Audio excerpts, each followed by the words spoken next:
М7 трассасында Идел аша көпірге яқтырту жиһазлары орнаштырганнар. Республика көнендә беренче тапкыр утларны яндырып карадылар. Әлеге моторлыкны хәбәрчебездә күреп кайтты. Күпер генә түгел, алтын төсендәге утлар белән ялтырап, балкып торган гирлянда сәнгать объектын хәтерләтә. М7 трассасында Идел аша салынган күпер хәзер тәүлек буе автомобиль йөртүчеләренә генә түгел, фоторәссамнарның да игътибарын җәлеп итә.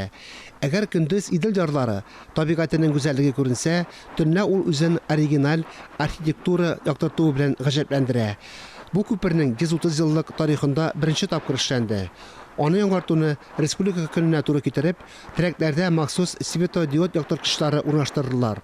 Алар динамик тибрәнүләргә, температура алышынуга, яңгыр җилгә, кар бозга чыдам.